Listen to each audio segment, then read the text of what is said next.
안녕하세요. 영웅 전차남입니다. 현재 날짜 2021년 7월 18일이고요. 밤 10시 25분입니다.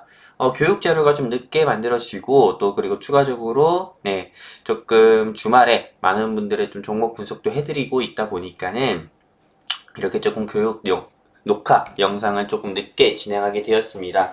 일단은 매주 일요일마다 저 같은 경우는 주식을 이제 막 시작하신 주생아 분들하고요. 그리고 주식을 시작하신 지 6개월도 채 되지 않은, 즉 180일도 되지 않은 주린이 분들을 위해서 이렇게 매주 일요일마다 여러분들께 주식 좀 기법이나 주식 기법이라든지 또는 여러분들이 좀 생소하게 느낄 수 있는 그런 주식 단어들이 있잖아요. 이런 것들을 주식을 시작하신 지 이제 막 시작한 주생아 분들하고요. 그리고 주식을 시작하신 지 6개월도 안 된 주린이 분들을 위해서 정말 보다 정말 쉽게 이걸 풀어서 여러분들께 설명을 매주 일요일마다 해드리고 있습니다. 이렇게 따로 영상 통해 가지고요. 영상 같은 경우는 항상 지루하지 않게 좀 30분 내외로 끊으려고 하는데 제가 또 워낙에 말이 많다 보니까는 또 여러분들의 좀 이해를 돕게 하기 위해서는 온갖 비유를 쓰면서까지 좀 말을 좀 많이 하다 보니까는 영상을 항상 보면은 1시간 정도가 되더라고요. 그래도 여러분들 이 1시간 들으셨을 때 안 듣는 사람하고 여러분이 안 듣는 사람하고 이 영상을 또 듣지 않는 사람하고요. 그리고 영상을 보고 그 다음 주 시장을 대응하는 사람 같은 경우랑은 또 주식시장을 보는 그런 시각 자체가 천지 차이기 때문에요.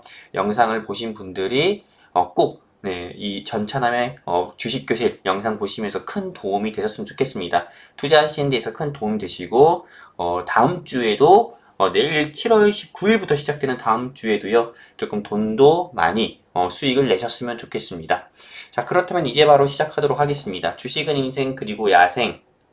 이거 같은 경우는 제가 주식을 생각하는 한마디로 좀 가치관입니다. 저 같은 경우는 주식을 인생 그리고 야생이라고 생각을 하는데 워낙에 많은 분들께서 본 영상을 많이 보신 분들은 제가 왜 주식을 인생 그리고 야생이라 생각하는지 여러분들 다들 아실 겁니다. 하지만 우리 재방송 때라든지 다 저번 주 뭐 수요일이나 목요일 방송이나 금요일 방송 보시고 영웅 전차남이 운영하는 체험방에 입장하신 분들이라든지 아니시면 주말에 재방송 보시고 입장하신 분들이라든지 이런 분들은 영웅 전차남도 잘 모르겠고 그리고 또 영웅 전차남이 주식을 어떻게 생각하는지 모르실 거 아닙니까? 그래서 매번 설명드리는데 주식은 인생처럼 조금 좋은 일보다도 안 좋은 경우가 더 많죠. 좋은 일이라고 하면 수익 보는 경우일 거고 안 좋은 일이라고 하면 손실 보는 경우일 텐데 인생을 살면서도 우리가 좋은 일보다 안 좋은 일 같은 경우가 더 많이 겪게 되잖아요. 그럼에도 불구하고 우리가 동기부여, 즉 목표를 정해가지고 인생을 항상 희망을 가지면서 살아가는 것처럼 주식 같은 경우도 수익 보는 경우보다 손실 보는 경우가 더 많지만은 결국에는 우리가 목표한 바를 이루기 위해서 계속 매매하는 것처럼 주식은 인생이랑 너무 똑같다라고 저는 생각을 하고 있습니다.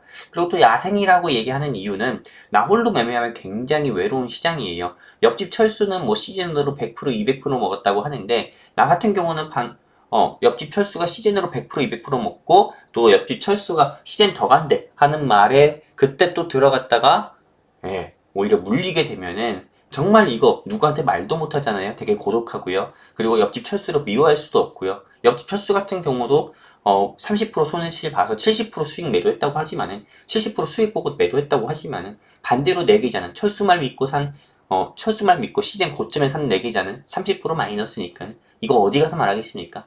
이렇게 그 정보에 대해서 어둡게 되면은 또 외롭고 또 고독한 시장이 주식 시장이고 또 그리고 주식하는 사람들은 굉장히 외롭습니다. 5% 수익 봤다고 해도 주변에 10% 20% 많게는 뭐 50% 100%까지 수익 보신 분들이 있기 때문에 어디 가서 내가 5% 수익 봤다 해도 말 못하고요. 그리고 또 100% 수익 본 사람들도 100% 또는 뭐 200% 수익 봤다고 하더라도요, 한 종목으로. 실제 계좌를 까봐야 됩니다. 실제 계좌 같은 경우를 까보면은, 뭐 100만원 놓고 뭐 20%, 100만원 놓고 100%, 200% 먹는 건 더 쉽죠. 네, 왜냐면 100만원 같은 경우는 보통, 많은 투자자분들, 뭐 저 같은 경우도 그렇고요. 많은 투자자들 입장에서 봤을 때 없어도 되는 돈이라고. 한마디로 1000만원, 1억 넣었을 때보다는 상대적으로 우리에게 와닿는 게 좀 덜 하잖아요. 100만원 놓고 100% 수익 보는 거는 누구든지 가능하기 때문에 뭐 100만원 놓고 100% 수익 봤다고 해도 자랑은 할 수 없을 겁니다. 그래도 뭐 기분 좋은 일인 건 맞긴 하지만은요. 한마디로 투자 금액이 커지면 커질수록 100%까지 버틴다는 건 좀 힘들다고 봐야 되겠죠. 심리적 부담감 때문에. 자, 그렇다면 이제 여기서 말은 좀 그만하고요. 바로 본 강의 들어가도록 하겠습니다. 접니다. 네, 저는 매주 수요일하고 매주 목요일, 매주 수요일에는 팍스경제TV 증시 콜라텍에서 밤 11시에 생방송으로 우리 증시 팍스경제TV에서 고정 출연을 하고 있고요. 그리고 매주 금요일 오후 3시에는 급등 스나이퍼라는 프로그램 통해서 여러분들께 인사를 또 드리고 거기서도 고정 출연하고 있습니다. 그리고 매주 목요일 뭐 증시 노래방이라고 팍스경제TV에서 하는 프로그램이 있는데요. 거기는 2주에 한 번씩 출연을 진행하고 있습니다. 그리고 우리 마홍일 대표님하고 함께하는 방송은 다 출연했다 보면 됩니다. 그냥 마홍일 대표님의 그림자라고 보면 되고요. 그리고 다른 분들은 뭐 대표 수익률 넣겠지만 저는 굳이 제가 대표 수익률 넣어서 뭐 하겠습니까? 네. 워낙에 여러분들께 수익 드린 게 많고요. 또 그리고 실제 방송을 통해서 제가 얘기한 종목들 보면은 아프리카 TV도 뭐 120% 정도 상승했고 제일약품도 뭐 150% 정도 상승했고 그 외 다른 종목들 같은 경우도 뭐 최근에 애니눅률 80% 상승, 뭐 프롬파스트 100% 상승, 위즈코프 130% 상승, 알로이스 뭐 120% 상승. 네. 이렇게 종목들 보면은 보통 세 자릿수 이상으로 좀 상승 나온 게 많습니다. 그리고 플랭티넨 같은 경우도 역시나 100% 가까운 상승을 또 보여주었고요. 제가 오늘 준비한 교육은 이전에도 말씀드렸던 교육이기도 합니다. 상장 폐지되는 종목군의 특징에 대해서 말씀드리려고 해요. 보통 상장 폐지되는 종목군 같은 경우는 우리가 주식 매매할 때, 한국에서 주식 매매할 때 조심해야 되는 달이 어떤 달이냐? 3월하고 8월입니다. 3월, 8월.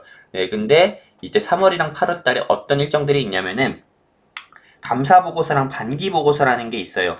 그때 보통 많은 기업들이 거래 정지가 되거나 또는 관리 종목으로 전락하는 경우가 있는데 거래 정지되는 종목군의 특징과 관리 종목이 되는 종목군들의 특징에 대해서 공부를 해보려고 합니다. 지난번에도 말씀드렸지만은 오늘 또 하는 이유는 이제 또 다음 달이면 8월 반기보고서 시즌이니까 우리 꺼진 불도 다시 한번 보자. 초심 한번 다시 한번 되찾아보자. 상장 폐지되는 종목군의 특징에 대해서 다시 한번 상기해보자 라는 마인드 가지고 1교시 교육을 준비하게 됐습니다.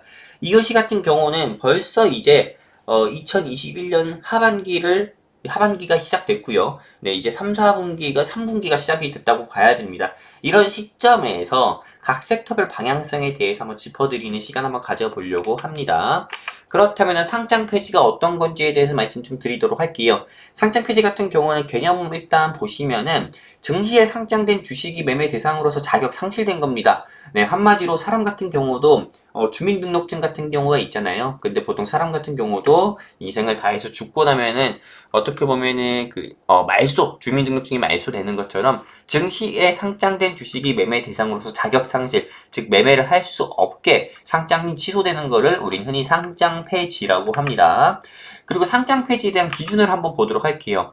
A, B, C 이렇게 크게 세 가지가 있는데요. 12월 결산, 즉 1년 동안 봤을 때요. 상장 법인이 결산 기말로부터 3월 31일 이내, 네, 즉 한마디로 1월 달부터 2021년 1월 달부터요. 2021년 12월까지 상장 회사가 결산 기말, 즉 12월 31일 이전, 즉 이전 12월 31일부터요. 3월 31일, 그 다음에 3월 31일 이내 감사 보고서라고 하는, 즉 결산 보고서입니다. 감사 보고서라고도 하고 결산 보고서라도 있는 이 사업 보고서를 제출하지 않을 경우는, 외부 회계 법인 회사에 제출하지 않을 경우는요.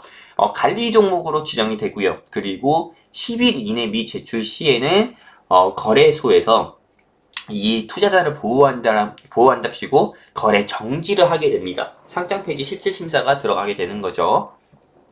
그리고 B, 외부 감사인으로부터 감사 의견, 감사 의견이 의견 거절 또는 부적정 판정 받은 경우에는 바로 상장 폐지가 됩니다. 한마디로 거래 정지가 된다 이거죠. 네, 개선 기간, 거래 정지가 되었을 때는 개선 기간을 부여받거나 아니면은 바로 상장 폐지, 즉 정리 매매로 들어가기도 합니다. 다만 감사 의견이 한정인 기업은 관리 종목 지정이 되고요. 또 두 번 연속 한정 받는 경우는 상장 폐지가 됩니다.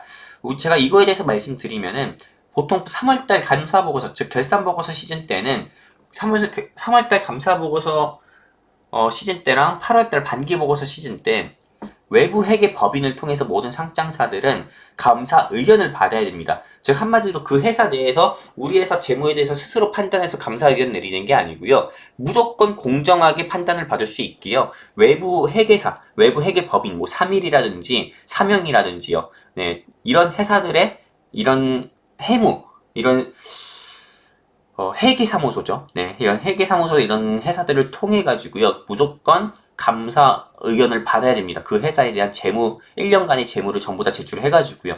근데 여기서 받을 수 있는 의견들이 의견 거절, 그리고 적정, 그리고 부적정 등, 그리고 한정 등이 있는데 의견 거절이나 부적정 받는 경우는 상장 폐지고요. 감사 의견을 한정이라는 감사 의견이 한정이라는 의견을 받은 기업은 관리 종목 지정, 2번 연속 한정 받는 경우는 상장 폐지다 보면 됩니다. 그리고 너무 이론적인 건데 자본 금액이 50% 이상 자본 잠식된 기업이라든지요. 또는 관리 종목으로 지정되고 2년 연속 계속될 시는 상장 폐지가 됩니다. 이렇게 상장 폐지의 기준에 대해서 A, B, C 세 가지로 여러분들께 말씀을 드렸습니다. 이해 안 되시는 거 있으시면은 우리 각자 계신 노란 톡방에서 질문 주시고요. 그리고 조금 최대한 쉽게 A에 대해서도 설명드렸고 B에 대해서도 설명드렸고 C에 대해서도 설명드렸으니까 이해되셨으면 좋겠습니다. 이해 안 되시면 말씀 부탁드리고요. 그리고 상장 폐지에 대한 연간 키워드를 좀 보도록 할게요. 첫 번째, 불성실 공시 법인 지정입니다. 또 두 번째, 반기보고서 8월 있고요. 감사보고서가 12월 있어요. 근데 이거 12월은 3월로 수정해야겠죠. 그리고 관리 종목 같은 경우가 있습니다. 먼저 불성실 공시 법인 지정부터 좀 보도록 할게요. 이 투자 판단에 필요한 기업의 정보를 뒤늦게 공시 또는 이미 공시한 내용을 번복해서 투자자한테 혼란을 주는 경우입니다. 여러분들 이 불성실 공시 법인 지정을 보기 전에 공시라는 단어의 뜻을 정확히 알아야 돼요. 공시는 뭘까요? 우리가 학교 다닐 때도 그렇고요. 또는 회사에서도 그렇고요. 사내 여러분 뭐 공지 드릴 게 있습니다. 사내 공지. 근데 뭐 학교에서도 공지. 뭐 이런 경우가 있잖아요. 근데 공시 같은 경우는 상장사들이 본인 회사를 믿고 투자한 투자자들한테 의무적으로 알리는 것을 공지라고 하지 않고 이건 공시라고 합니다. 그리고 이 공시를 통해 가지고 많은 투자자들 같은 경우는 그 회사에 대해서 더 믿고 투자를 할 수가 있는 거고요. 근데 불성실 공시 법인 지정을 받는 경우가 어떤 거냐면은 공시를 냈고요. 공시를 냈는데 기존에 계약 어느 상대방하고 계약을 한 거라든지 또는 그 회사 내부 안에 어떤 문제에 대해서 이미 알려진 정보 외에 뒤늦게 공시를 하는 경우, 이미 뉴스보다도 더 늦게 그냥 공시하는 경우라든지 이미 공시한 내용을 번복해서 그 회사를 믿고 투자한 투자자한테 혼란을 주는 경우는 불성실 공시 법인 지정을 받게 되어 있습니다. 거래소로부터. 그럼 불성실 공시 법인 지정 받은 경우에 세 가지 회사에 대한 예를 좀 보여드리도록 할게요. 첫 번째 명성 TNS고 부강약품이고 BDI입니다. 이 명성 TNS 같은 경우 한번 보도록 할까요? 2020년 12월 14일, 2020년 12월 14일 작년 연말에 불성실 공시 법인 지정을 받게 됐습니다. 왜? 유형을 보면은 공시 불이행이고 내용 같은 경우는 이렇게 네 가지가 있습니다. 최대주주 변경을 수반하는 주식담보 제공 계약 체결 지연 공시, 최대주주 변경 지연 공시, 한마디로 지연 공시만 4개고요. 그리고 사유 발생일은 2월 17일이고요. 그리고 공시일은 10월 27일. 즉 8개월 늦게나 지연 공시를 한 거죠. 부가 벌점은 25점입니다. 이게 보통 1년 안에 15점을 받게 되면은요, 관리 종목으로 지정될 가능성이 커요. 근데 이건 벌써 1년 사이에 이렇게 4가지나 지연 공시를 했기 때문에 25점의 벌점을 받은 거고요. 결과는 당연히 거래 정지죠. 네, 거래 정지입니다. 네, 한마디로 15점 넘어가면은 그냥 무조건 거래 정지라고 그냥 그냥 관리 종목 또는 거래 정지라고 봐야 됩니다. 근데 25점이나 받았으니까요.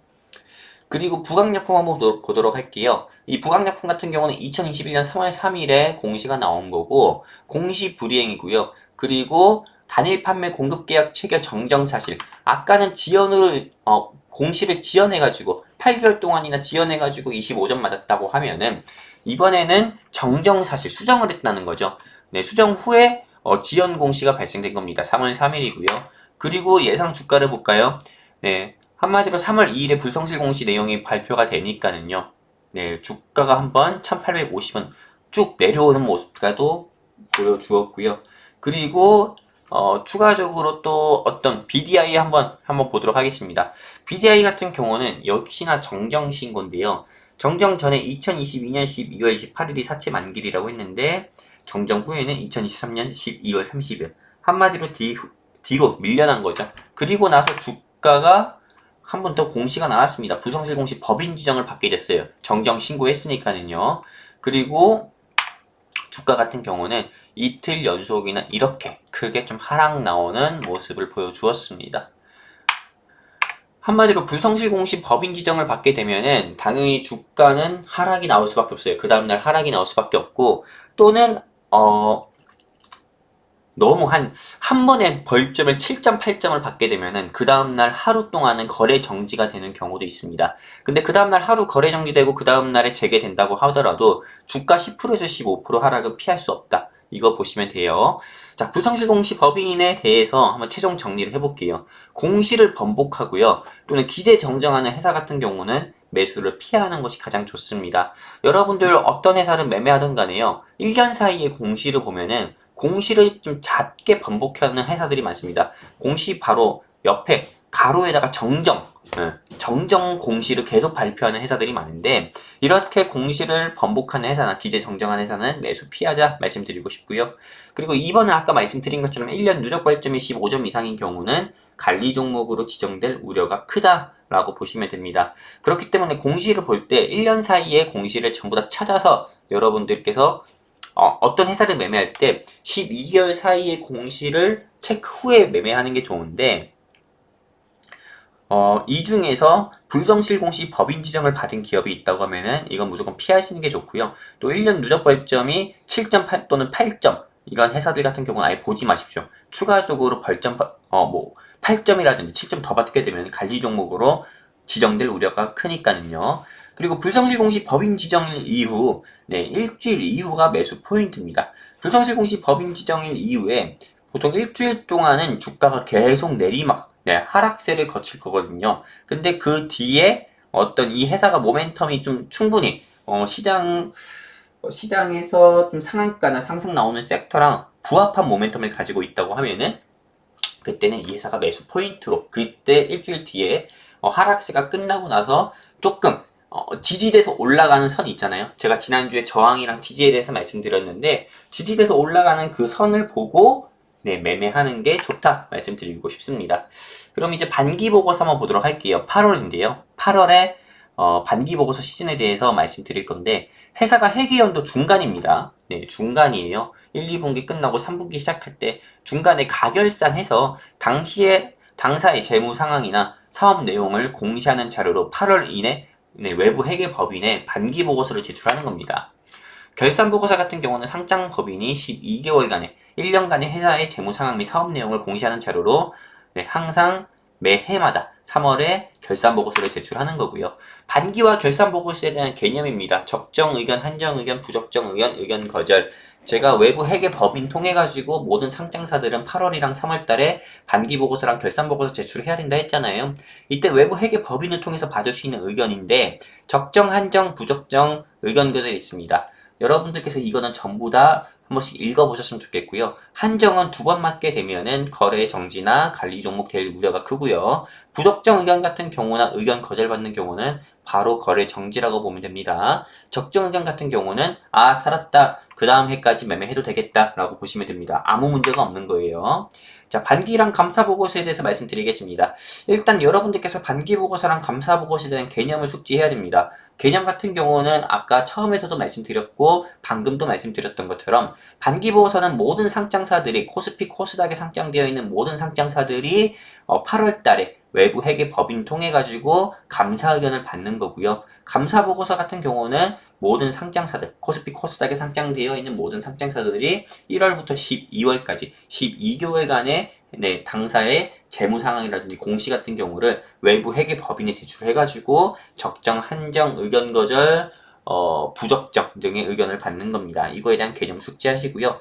반기 보고서와 감사 보고서 도래할 때는 매수를 자제하는 게 좋습니다. 보통 3월달하고 8월인데요. 3월달 같은 경우는 흔히 매매를 좀 특히나 네, 좀 재무가 안 좋은 회사들이라든지 동전주는 절대 매매하지 않는 게 좋습니다. 왜냐하면은 감사보고서를 제출하고 적정을 받는 경우가 있다 하더라도요. 재무가 안 좋은 회사나 동전주 같은 경우는 보통 4월달이나 5월달에 갑자기 주주배정 유상증자를 하는 경우가 있습니다. 그렇기 때문에 이런 부분도 꼭 체크를 하는 게 좋아요.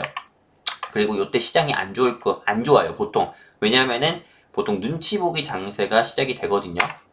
자, 관리 종목에 대해서 좀 말씀드릴게요. 보시면은 증권거래소가 유가증권 상장 규정에 의거 상장 폐지 기준에 해당하는 종목 가운데 특별 지정한 종목을 우린 관리 종목이라고 합니다. 관리 종목에 대한 지정 기준은 1번, 2번, 3번, 4번으로 내용을 정리해 봤습니다. 일단 공시 의무 위반으로 1년 유죄점이 15점 이상인 경우, 한마디로 불성실 공시 법인 지정, 공시 의무 위반하니까 불성실 공시 법인 지정 받겠고요. 1년 유죄절 벌점이 15점 이상인 경우는 관리 종목으로 지정될 가능성이 크다라고 보시면 됩니다. 2번, 최근 사업연도 매출액이 50억 미만으로 매출액 미만인 경우입니다. 한마디로 코스피나 코스닥 상장사들이 상장하려면 채워야 되는 조건이 있는데 이 조건이 미달인 경우에요. 상장이 유지되는 그 안에서도 이런 조건은 채워야 되는데 한마디로 50억 미만의 매출액을 내면은 상장이 당연히 유지될 필요가 없다 판단돼가지고 관리 종목으로 지정이 되겠죠. 그리고 3번, 최근 4사업년도 영업 손실이라든지 네, 이렇게 발생할 경우는 영업 손실이라든지 2사업년도 적자액이 자기 자본 대비해서 50% 넘어가는 경우는 관리 종목으로 지정이 되고요. 다만 기술성장 기업은 미적용됩니다. RT오젠 같은 거요. 큐리언트나 그리고 회생절차 및 파산 신청 개시한 경우도 역시도 관리 종목으로 지정된다 보시면 됩니다. 그리고 네이버에 여러분들 초록색 창에 검색해 보시면은 이렇게 관리 종목에 대해서 여러분들께서 체크하실 수 있는 사이트가 있습니다. 이런 거 여러분들께서 꼭 체크하시면서 매매를 해주셨으면 좋겠습니다. 저는 관리 종목에 대한 종목들은 아예 추천도 안 합니다. 네, 여기서 여러분들 저한테 이런 종목들, 여기 있는 종목들 중에서 한 종목이라도 추천받으신 적 없을 겁니다. 왜냐면은 네, 솔직히 코스피 코스닥 상장되어 있는 회사만 해도 2200개가 되는데 굳이 위험하게 이런 회사들 매매할 필요가 없죠. 죄다 보면은 다 지저분합니다. 사업보고서 미제출, 회생절차 개시 신청, 4사업년도 연속 영업 손실 발생. 아무리 주가 4% 오르더라도 이런 거 건들지도 않아요. 네, 매출액 30억 미만 정지될 만하죠. 주가 이렇게 올랐다 하더라도 제가 아까 말한 것처럼 최근 3, 4업년도 중 2, 4업년도 연속이 자기 자본 50% 이상 적자인 기업은 아예 매수하지 않는 게 좋다 말씀드리고 싶습니다. 자, 관리 종목에 대해서 좀 정리를 좀 말씀드릴게요. 관리 종목 개념에 대한 확인이 꼭 필요하고요. 그 기준도 여러분들께서 숙지하셔야 됩니다. 그리고 두 번째 기술성장 기업가 그리고 코스피 200, 코스닥 150 지수 편입 종목은 당연히 제외된다. 당연히 제외될 수밖에 없죠. 코스피 200이나 코스닥 150 지수에 편입된 종목들은 시총이 1조나 1조 그리고 2조 이상 기준이 되는 종목들만 지수에 편입된 종목들이니까 회사의 재무가 당연히 좋은 것들이니까 당연히 관리 종목이랑 거리가 먼 거고요. 기술성장 기업도 당연히 먼 거죠. 기술성장 기업으로 보면은 메디포스트와 차바이오텍, 오스코텍, CMD 제약 등이 있다 보시면 됩니다. 그렇다면 이제 상장 폐지되는 종목군에 대한 특징을 좀 말씀드리도록 할게요. 제가 많은 종목을 좀 매매해보고 또 여러분들께 추천도 해드리고 제가 이 업에서만 한 8년 정도 있어봤는데 한마디로 여러 종목들이 얼마나 제가 많이 받겠습니까? 상장 폐지되는 종목들도 많이 받겠고요. 그리고 상장되는 종목들도 많이 받겠고요. 신규 상장하는 종목들도. 한마디로 신규 상장하는 종목, 코스피 코스닥에 새로 상장하는 회사라든지 또는 사명 변경하는 회사들이라든지 또는 그냥 상장 폐지되는 종목들에 대해서 많이 봤는데 제가 본 결과 저는 크게 5가지로 좀 내용을 줄일 수가 있었습니다. 아니죠. 한 10가지 정도로 줄일 수가 있었는데 보도록 할게요. 첫 번째는 최대주주 및 특수관계인의 지분이 20% 미만인 경우입니다. 한마디로 개인들의 유통 주식 수가 최대주주의 지분보다도 훨씬 더 많을 경우는 흔히 좀 관리 종목이라든지 또는 거래 정지되는 종목군의 종목 확률이 좀 큽니다. 그리고 두 번째, 국민연금의 지분이 없는 경우. 국민연금 같은 경우는 절대 부실한 기업에 들어가지 않습니다. 지분을 투자하지 않아요. 그렇기 때문에 국민연금의 지분이 없는 회사들 같은 경우는 매매하지 않는 것이 좋다 말씀드릴 수가 있습니다. 국민연금의 지분이 없는 회사들 같은 경우는 보통 작전주나 또는 설거지하는 회사들이 많아요. 네, 매물 설거지죠. 이런 회사들은 건들지 않는 게 좋습니다. 또 세 번째, 주식 주주배정 유상증자를 시총 대비해서 50% 이상 발행하거나 1년에 2번 이상 하는 경우입니다. 얼마나 이 회사에 돈이 없게 되면은, 회사가 운영할 자금이 없으면은 시총이 400억인데 네, 기존 주주들 대상으로 주주배정 유상증자를 200억 이상 하겠습니까? 네, 한마디로 시총 대비해서 50% 이상 발행하거나 세운메디칼을, 네, 세운메디칼인가요? 네, 이런 회사 1,600원짜리 네, 이런 회사들처럼요. 그런 경우나 또는 1년에 2번 이상 주주배정 유상증자 하는 경우에 네, 1년에 2번 이상 주주배정 유상증자를 해서 기존 주주들한테 신주 발행하는 조건으로 돈을 꺼오는, 네, 돈을 빌려오는, 네, 그 돈을 가져오는, 돈을 가져와서 회사를 운영하는 이런 기업들 같은 경우는 아예 매매하지 않는 게 좋다 말씀드리고 싶습니다. 그래서 여러분들께서 주식 매매를 할 때 꼭 공시를 한번 보십시오. 그 회사의 공시를. 근데 1년 사이에 주주배정 유상증자를 2번 했다 하면은 그 회사는 무조건 패스 하시는 게 좋아요. 그리고 대주주 리스크, 지분 매도하는 경우인데요.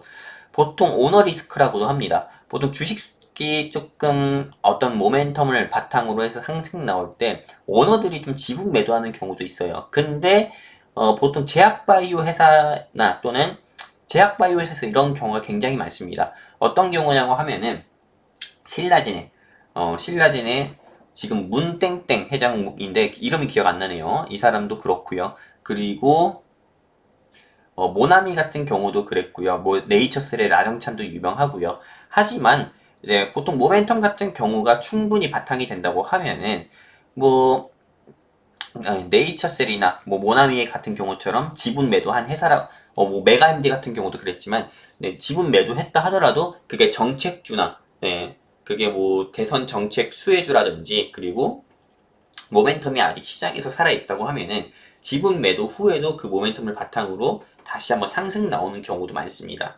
최근 1예로 하나 들어볼게요. 코맥스라는 회사가 있었죠. 코맥스 같은 경우는 이재명 경기도지사의 CCTV 공통 수혜주이기도 했잖아요. 근데 이 코맥스 같은 경우가 2021년 6월달이었습니다. 6월달에 지분을 장내 매도했다, 시간외로 매도했다 이런 소식에 주가가 그 다음날 7% 정도는 하락이 나왔습니다. 하지만 결국에는 수술실이 뭐 전 국민의 의견이 90%가 찬성한다. 수술실에 CCTV 설치하는 거를.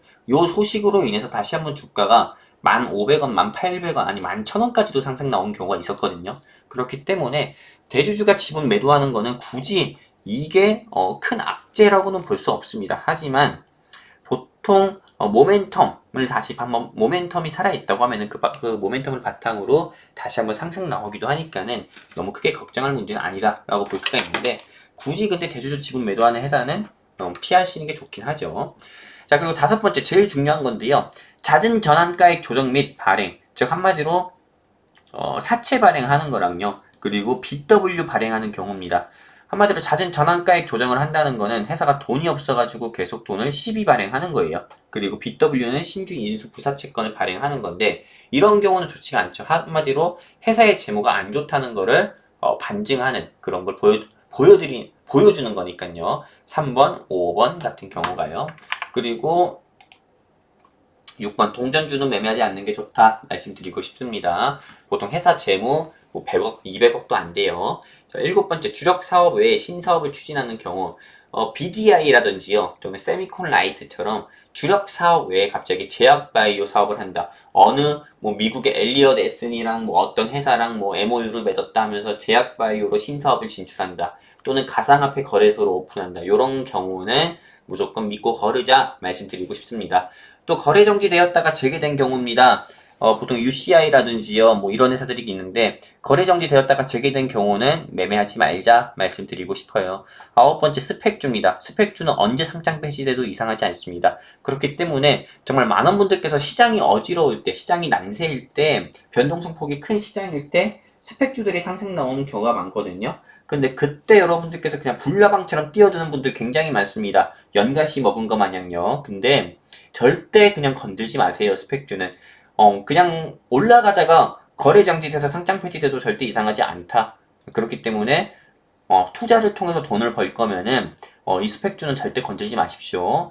10번째 중국 및 외국계 상장 기업은 매수하지 마자. 뉴프라이드 그리고 예전에 중국의 완단과 완리라는 게 있었어요. 이런 거 같은 경우는 왜 매매하지 말자고 말씀드리는 거냐면은 코스피나 코스닥 국내 상장사들의 한마디로 코스피 코스닥 상장사들이 상장을 유지하는 그 기준이란 게 있습니다. 한마디로 한국 그 거래소에서 정한 기준이란 게 있는데 아무튼 상장할 때 중국 기업이든 외국 기업이든 코스피나 코스닥에 상장할 때 우리나라 금융거래위원회 그 기준에 따라 가지고 상장을 했겠죠. 하지만 얘네들 같은 경우는 일단 상장하고 나서는 재무 기준, 네, 한마디로 외부 회계 법인 기준 같은 경우는 그 나라의 기준으로 따집니다. 얘들 스스로요. 그렇기 때문에 우리나라에서는 당연히 의견 거절이라든지 우리나라 회계사가 봤을 때는 의견 거절이라든지 또는 뭐 부적정 판정을 내릴 수밖에 없어요.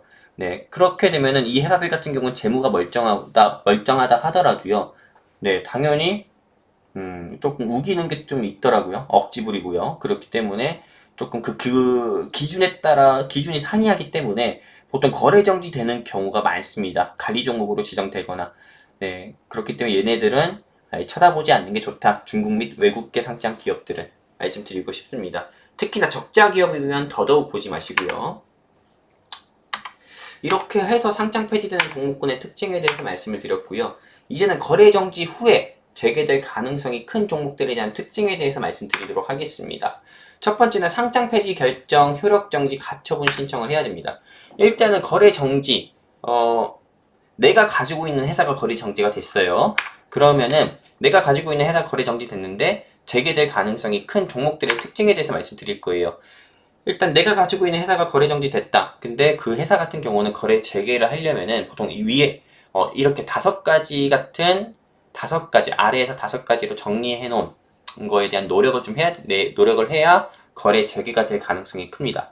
첫 번째는 상장 폐지 결정 효력 정지 가처분 신청을 그 소재지 법원에 신청을 해야 되고요. 두 번째는 개선 기간 동안에 감사 보고서와 반기 보고서 통과해야 됩니다. 개선 기간 같은 경우는 보통 거래 정지 처분 받고 나서 한 1, 2주 뒤에 개선 기간을 거래소로부터 받게 되는데 개선 기간은 보통 1년에서 2년 정도 받게 됩니다. 근데 그 1년에서 2년이란 사이 동안 3월 감사 보고서, 8월 반기 보고서 모두 통과해야 돼요. 자, 세 번째, 체제주주 변경 및 제3자 배정 유상증자를 받는 게 굉장히 좋다. 주주 배정 유상증자가 아니라 외부 회사, 다른 회사를 통해서 투자를 받아오는 게 제일 좋다라고 보시면 됩니다. 네 번째는 대표이사 변경해야 됩니다. 즉 국회의원들도 잘못하면은 무조건 변경, 사퇴하고 내려오고 하잖아요. 이런 것처럼 회사들 같은 경우도 거래 정지가 되면 일단 싹 다 물갈이 하는 게 좋아요. 물갈이 했다고 또 공시를 발표하는 것도 좋고요. 그리고 다섯 번째입니다. 이거는 정말 재수없는 경우인데요. 감사보고서랑 반기보고서 통과했다 하더라도 전직이라든지 현직 대표나 임원진 같은 경우가 횡령 배임하는 경우는 바로 거래정지 되는 경우가 많습니다.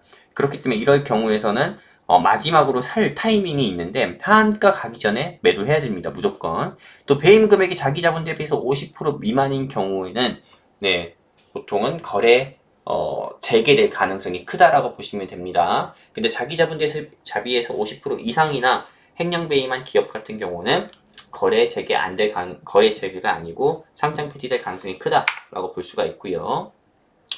이렇게 해가지고 상장 폐지되는 종목군의 특징과 그리고 거래 정지 후에 재개될 가능성이 큰 회사에 대한 특징을 제 주관적인 의견을 여러분들께 말씀드렸습니다. 투자하시는 데 있어서 큰 도움이 되셨으면 좋겠고요.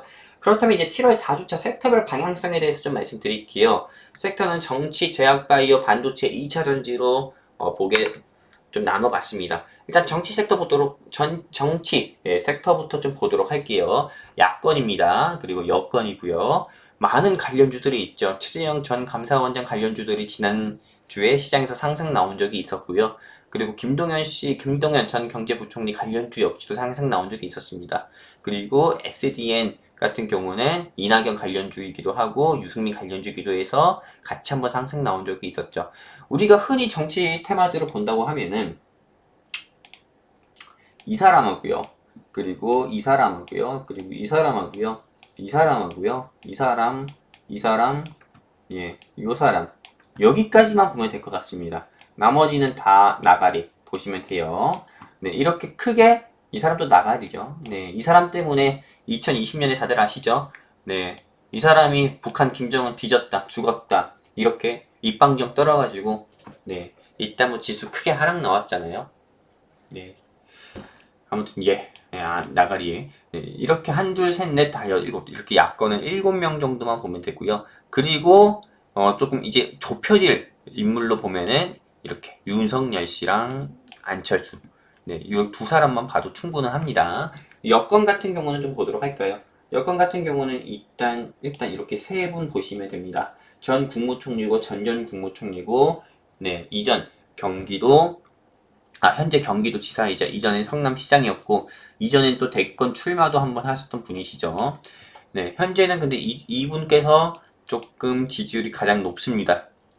그렇기 때문에 흔히 우리가 본다고 하면 이렇게랑 이렇게 여권 쪽 지도자만 보면 될 것 같습니다.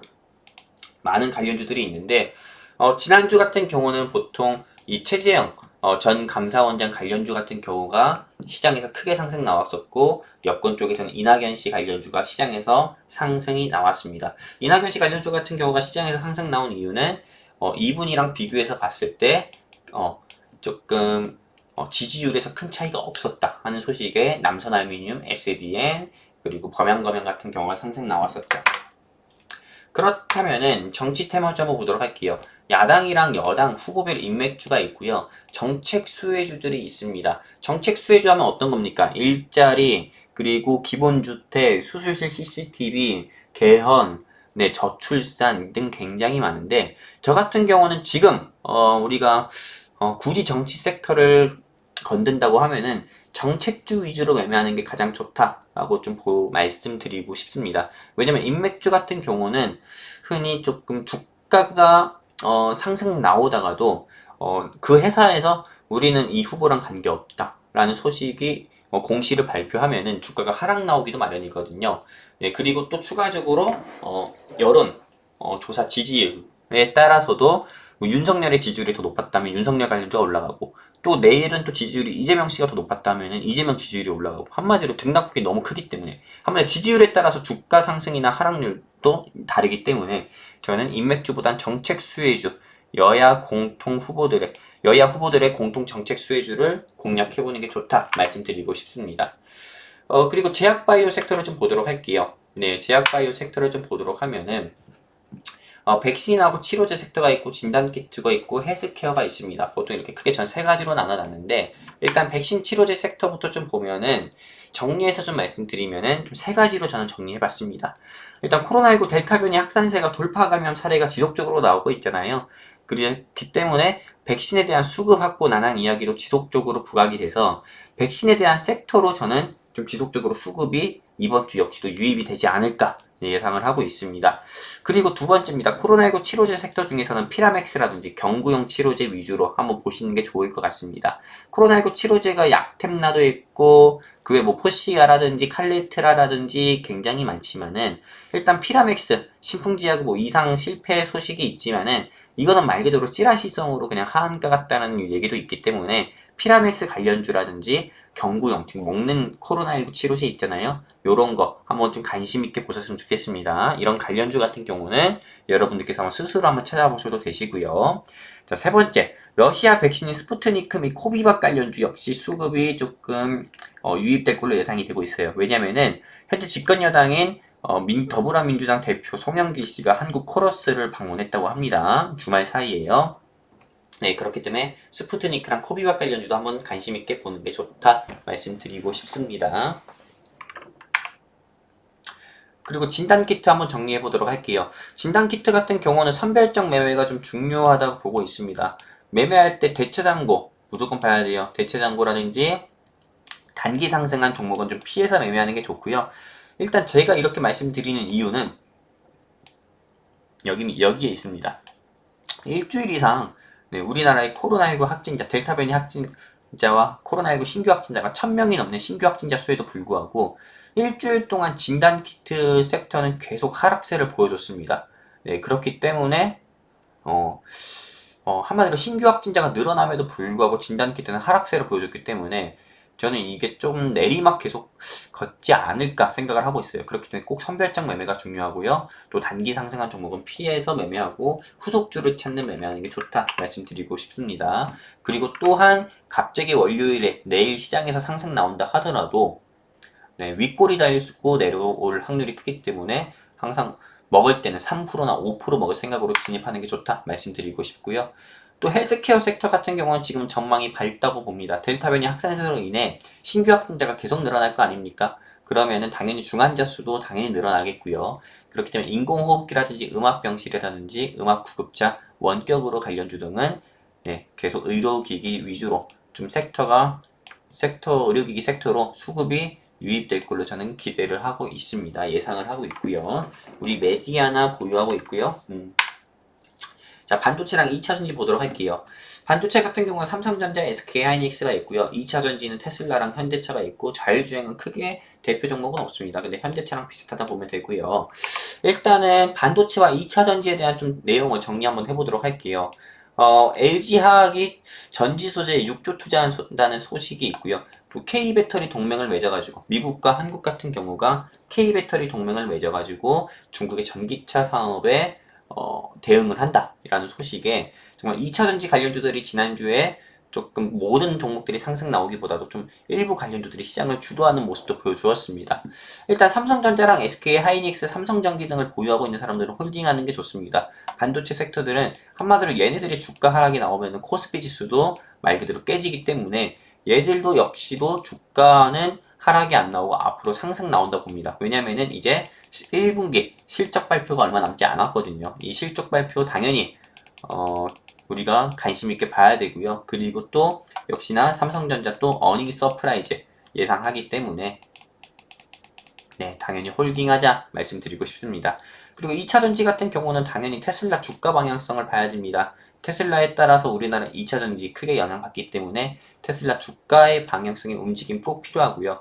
세 번째, 2차전지 섹터 중에 복합 테마는 꼭 필요합니다. 한마디로 2차전지 사업만 하는 회사 건들지 마시고요. 따로 이 회사 중에서 정치 테마나 정책 테마가 같이 껴있는 회사들 같은 경우는 꼭 매매하는 게 좋다 보면 됩니다. 복합 테마로 공략을 하자 말씀드리는 거예요. 복합 테마로 공략을 하면은 2차전지 테마가 밀릴 때 밀리더라도 다른 재료가 있기 때문에 다른 2차전지들보단 크게 밀리지 않으니까는요.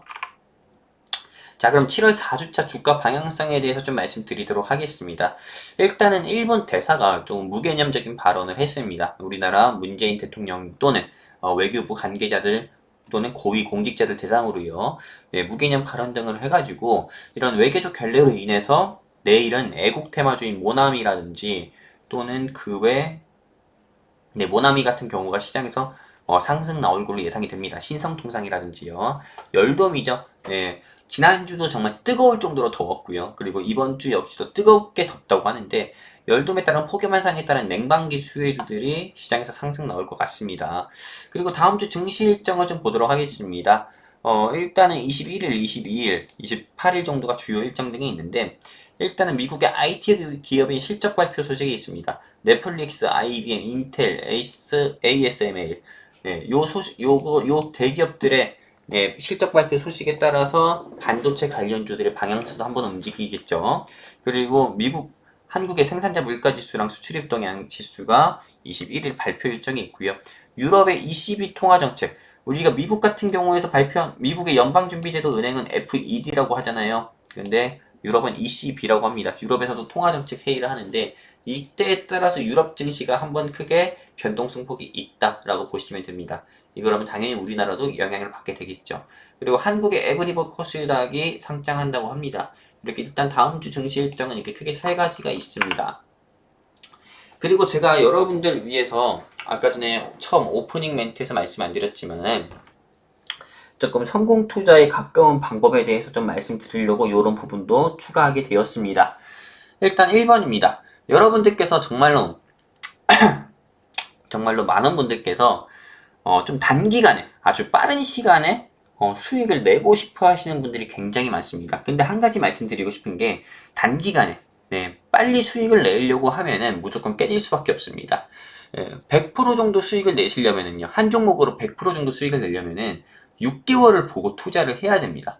보통 6개월을 보고 투자한다는 생각 가지고 그 종목에 대해서 매수를 하는 게 제일 좋고요. 그리고 10% 정도 내가 수익을 본다고 하면은 하루 이틀 만에 10% 정도 수익을 보려고 매매하는 게 아니라 6일 정도, 일주일 정도 보고 투자를 하는 게 제일 좋습니다.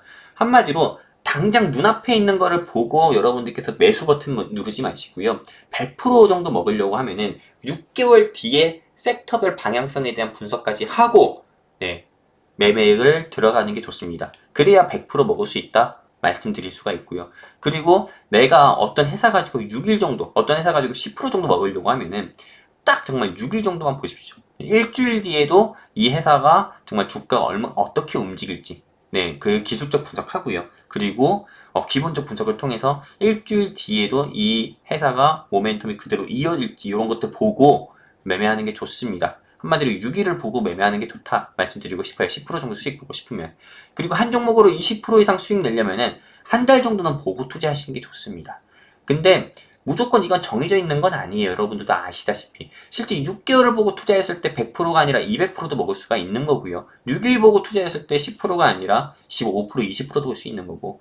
그리고 20% 수익 내려면 한 달 보고 투자하자고 했지만은 30% 또는 40%도 볼 수가 있는 겁니다. 여기서 제가 드리고 싶은 말은 조급해하지 말고 네, 이렇게 세 자릿수 먹으려면은 기본 6개월 이상 보고 6개월 이상 내가 이 종목에 가져간다 생각하고 투자하자는 거고요. 10% 이상 보려면은 일주일 정도는 보고 투자를 하자라고 하는 거고 20% 정도 먹으려면 두 자릿수 이상의 수익을 또 보려면은 한 달을 보고 투자하자는 겁니다. 네. 왜냐면은 이런 말씀을 드리는 이유는 내 마음에 일단은 조급함이 아니라 조급함을 없애고 여유가 있는 상태에서 투자를 해야만 이렇게 100%, 10%, 20% 가까운 수익을 낼 수 있다는 겁니다. 한 종목으로. 그리고 두 번째입니다. 1천만 원 가지고 5종목, 200만 원씩 5종목 분할 투자하는 것보다는 1천만 원 가지고 한 종목에 올인 투자하는 게 좋습니다. 왜냐면 200만 원씩 5종목에 넣어봐요. 그러면은 두 종목이 오르더라도요. 세 종목 같은 경우가 마이너스 되게 되면은 아무리 뭐 200만 원씩 두 종목 사서 400만 원 매수한 종목이 10% 이상 수익 났다 하더라도요. 아니 20% 수익 났다 하더라도 80만 원밖에 안 됩니다. 네, 근데 다른 세 종목 같은 경우가 네, 손실권이라고 하면은요. 뭐 10%, 15%, 어떤 건 10% 이런 식으로 손실권이라고 하면은 아무리 내가 수익이 40만 원이라 한다 하더라도 세 종목이 마이너스이기 때문에 결국에 나는 또 물린 거밖에 안 되죠. 네. 그렇잖아요. 네. 근데 1천만 원 가지고 한 종목에 올인 투자했을 때요. 네. 보통의 손실볼 리스크는 적어집니다. 물론 당연히 돌발 악재라든지 네, 또는 어떤 이슈에 따라서 당연히 수급적인 면에서 소외돼가지고 또 빠질 수도 있겠죠. 근데 결국에는 어쨌든 얘는 두 종목이 10% 수익 보고 세 종목이 마이너스면은 결국에는 마이너스입니다. 손실액이 더 커질 수밖에 없죠. 근데 얘는 한 종목 가지고 5%만 수익 본다 하더라도요. 얼마입니까 수익 금액이? 50만 원이에요. 네. 확연히 다른 걸 느낄 수 있겠죠. 그러니까요, 한 종목 가지고 5종목, 1천만 원 가지고 5종목 분할 투자하지 마시고요. 1천만 원 가지고 한 종목 올인 투자하시는 게 훨씬 낫습니다. 올인 투자한다는 거에 대한 조건은 잡주가 아니고요. 최대주주 지분이 40% 이상이 있고 국민연금의 지분이 있고 이런 회사들 위주로요. 그렇게 하면 5%, 3% 아니 10%만 수익 난다 하더라도 한 종목으로 100만 원 버는 거 아닙니까? 주식 여러분들 돈 벌려고 하는 거지 수익률 벌려고 주식하는 건 아니잖아요. 그렇기 때문에 네, 이렇게 여러 종목 매매하는 것보다는 1천만 원 가지고 한 종목 올인 투자하는 게 좋다 말씀드리고 싶고요. 이렇게 말씀드리는 이유는 국내외 이벤트 영향으로 변동성 큰 대한민국 주식시장에서는 분할 투자가 옳지 않다 저는 생각하고 있기 때문에 이게 맞다라고 보고 있습니다. 실제로 이번에 가파도 모집했잖아요. 제가 가파도를 해가지고요. 가파도 프로젝트는 이런 식으로 매매합니다. 많은 분들께서 가파도에 대해서 궁금해하시는 분들이 있는데 가파도는 한 번에 4종목 들어가는 게 아닙니다. 한 종목에 돈 1,000만 원씩 들어가고 그거 정리되고 나서 또 들어가고 이런 식으로 들어가는 거예요. 그리고 세 번째, 선 매수 전에는 두 가지 분석해야 됩니다. 차트 분석은 필요 없어요. 네, 내가 어느 한 회사를 매매하려고 하면은 그 회사가 뭐 정치 섹터든 뭐 전기차 섹터든 간에요. 그 섹터에 대한 분석을 하고요. 또는 그 회사에 대한 종목 분석, 기본적 분석하고요.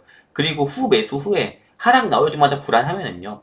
네, 그 회사에 대한 섹터 분석하고 종목 분석을 매일매일 하시면은 불안함이 없어지고 오히려 더 확신이 생깁니다. 그리고 더욱더 돈을 투자하게 되고요. 이렇게 세 가지가 있고 또 멘탈 관리도 꼭 필요하죠. 네, 성공 투자하기 위해서는 일단은 멘탈 관리 하는 데 있어가지고 제가 여러분들께 늘 말씀드리는 말들이 항상 있잖아요. 이거에 대해서 좀 한 번 더 정리하게 됐습니다. 일단 여러분들 투자하는 금액은 어떤 분은 1억, 어떤 분은 1000만원, 어떤 분은 3000, 어떤 분은 5000, 또 보통은 대개 한 500에서 700 정도 가지고 투자하시는 분들이 굉장히 많습니다. 하지만 투자하는 금액은 서로 달라도 여러분들에게 주어지는 시간은 공평하게 주어집니다. 그렇기 때문에 정말 내가 돈이 없지 시간이 없는 건 아니잖아요. 어느 한 회사만 진짜 믿음직하고 안정적인 회사만 매매했다고 하더라도요, 전혀 불안해할 필요가 없습니다. 오히려 그런 회사에 여러분들께서 돈을 더 투자하시는 게 맞아요. 예, 항상 그랬습니다. 제가 추천드리는 종목 같은 경우도 당장 하락은 있었어도 다시 한번 상승 나오면서 결국에 80% 올라갔습니다. 제가 추천드린 가격보다도요. 애니능률 같은 경우가 그랬잖아요. 애니능률 같은 경우가 21,000원에 추천했지만 그 회사 38,000원까지 갔습니다. 자, 두 번째. 주식은 인생 그리고 야생입니다. 인생 여러분들 쉽게 사는 게 아니라고 다른 사람들한테 얘기하는 것처럼 주식도 역시 쉽게 돈 버는 거 아닙니다. 주식도 정말 저 같은 경우도 정말 많은 분석을 하고 여러분들께 추천드리고, 그리고 또 그 회사의 주가가 하락 나오면은 저도 굉장히 스트레스 받아요. 하지만 제가 분석한 게 틀리지 않다는 확신을 가지고 있기 때문에 여러분들께 계속 리뷰해드리면서 불안한 마음 달래드리고 잡아드리고요. 저 같은 경우도 역시도 이 회사에 대해서 더 홀딩하자 말씀드리면서 결국엔 수익을 드립니다. 그런 것처럼 절대 주식이 인생이랑 다르다 생각하지 마시고요. 진짜 똑같아요. 그렇기 때문에 인생 쉽게 사는 거 아닌 것처럼 주식도 쉽게 돈 번다는 생각하지 마시고요. 네, 절대 주식은 인생 그리고 야생. 힘들 때마다 주식은 인생 그리고 야생 이런 말 계속 되새기시면서 조금 주식을 조금 더 냉정하게 보시고 접근하셨으면 좋겠습니다. 세 번째, 나는 한 놈만 팬다. 억울해서라도 목표 수익만큼 먹고 나온다. 어느 한 종목을 크게 들어가셨을 때 불안하시잖아요. 주가 하락 나오면은. 근데 여러분들 여기서 절대 여러분들께서 하시면 안 되는 실수가 뭐냐면은 그 회사를 손절하고 다른 종목으로 들어간다. 여러분들 기회비용이 아까워서라든지 또는 빨리 내가 다른 회사로 들어가서 복구해야 되는 거 아니야? 이런 생각에 여러분들께서 괜찮은 회사를 매도하고 다른 회사로 갈아타는 경우가 있는데 이런 매매 절대 하지 마십시오. 그냥 한 놈만 패고 억울해서라도 그 회사에 계속 지속적인 투자 해가지고요. 분할 매수 해가지고 밀릴 때마다 더 추가적인 매수 해가지고 결국엔 평균 단가 낮춰서 다시 한번 이슈 모멘텀을 바탕으로 해서 주가 상승 나올 때 목표 수익만큼 먹고 나오는 게 훨씬 더 좋습니다. 성공 투자하시는데요.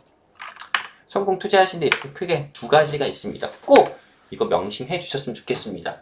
여러분들께서 가파드 프로젝트, 제가 물론 여러분들께 말도 안 되게 저렴한 가격으로 좋은 기회를 제공해 드렸는데 가파드 프로젝트 같은 경우는 보통 이런 식으로 좀 진행이 됩니다. 이런 식으로요. 2번 같이요. 이거 같은 경우도 제가 솔직히 원하시는 분에 한해서만 진행을 해드렸고, 선착순으로 딱 300명 정도만 해드린다고 했는데, 이거 같은 경우는 이달 말일까지 그냥 진행을 할 겁니다. 선착순 300명 차면은 그냥 그 전에 마감을 할 거고요. 사실 저 같은 경우 다른 회사들처럼 회비 높게 받을 수 있고, 무조건 기간을 1년 정도 하셔라. 1년 정도 하시는 조건으로 500에 해드리겠다, 600에 해드리겠다, 이렇게 할 수 있지만은, 저는 장사꾼이 아니고, 최소 투자 금액으로 여러분들께서 최소 참여 비용으로, 최대 수익 금액을 저를 통해서 벌어가시고, 여러분들의 매매 습관도, 잘못된 매매 습관도 교정해서 가지고, 나중에라도 홀로, 성공 투자를 하실 수 있게끔 도와드리는 게 좀 낫다 싶어가지고 좀 합리적인 가격으로 좀 제공을 해드린 거고요.